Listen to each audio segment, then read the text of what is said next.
Thank you everyone for inviting me here and giving me an opportunity to share a small little innovative method of teaching. Thank you everyone. Once again, good evening everyone. I'll start with a small story. There was a very, very great saint. He was about to be executed and there were two robbers with him. One of the robbers asked for some blessings. You know what the saint said?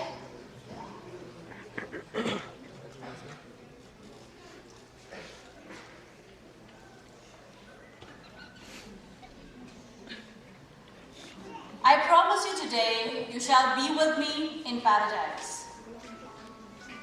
Now can anybody tell me, if you had just one comma to add, where will you put it? Any idea?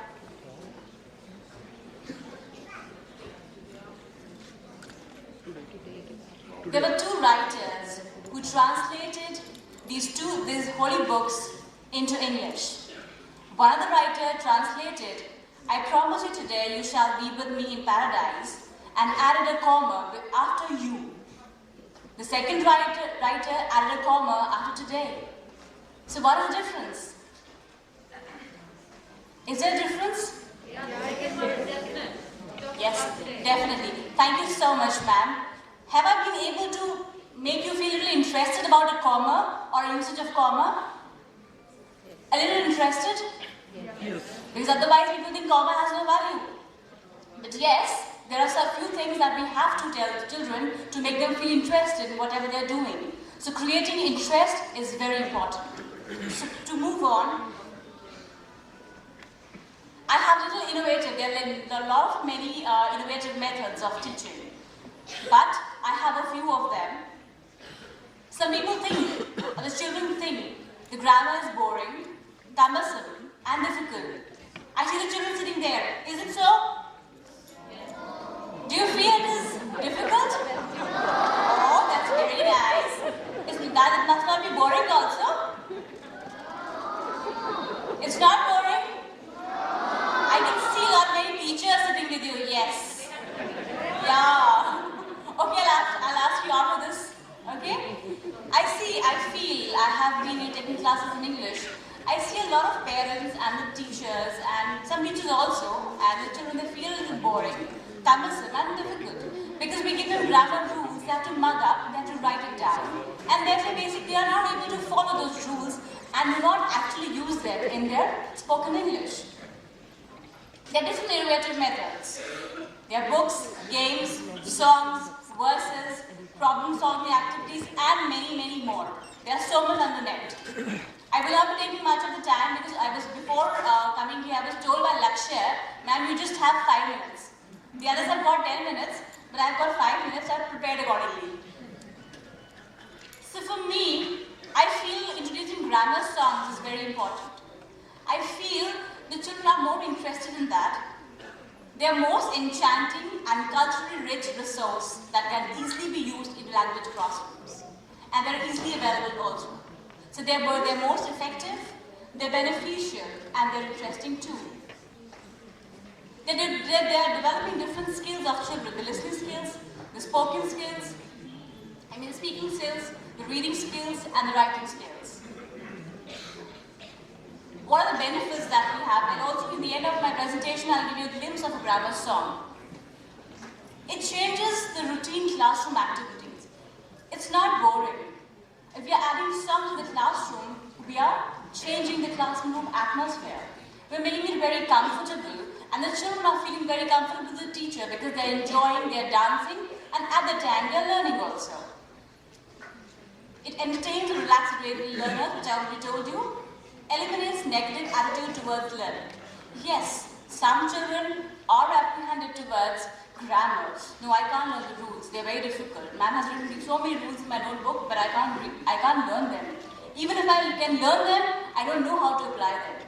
So, it doesn't give a negative attitude towards learning. They're always open to learning because they know today ma'am is going to come up with a new song for us. Prosodic features of the language.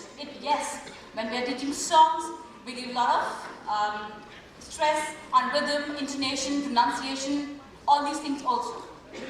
It's highly memorable and motivating. It's like a lot of people today spoke about the gadgets or the devices that the children are using. So yes, we have to get down to the method of what they are using. If they are very fond of music, they're using their MP3 players, so many things. So why not the songs? They're learning so difficult songs, and they all can sing those songs. So why not a grammar song? The songs that they learn remains in their minds for a lifetime. It encourages intensive and extensive learning. It inspires creativity and use of imagination. Creativity. Please remember, creativity is the opposite of routine. Creativity is the opposite of routine. So yes, we have to be creative, imaginative to make our children to do the same. It gets a relaxed classroom. The rhythmic aspect of the language. We focus on accent, pronunciation, all these things are emphasized. I'll give you a little glimpse of a grammar song. Here is the beginning, learning for fun, learning for life. And remember, there's a saying, a teacher affects eternity. You never know where the influence lies. Thank you so much. But before I end, I'm going to show you a song.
According to a recent research, people say that we do not use enough of our right brain and left brain, and this seems like a wonderful idea, but what challenge I see here is that you'll really have to have teachers in the classroom who understand both sides. But fantastic idea. Thank you, Shefali. I would like to invite Mr. Manoj Pant for the next presentation. In fact, he's going to give us a live demo. And this is really exciting. I've been in his presentations a couple of times before, and you have to really see the energy and the things.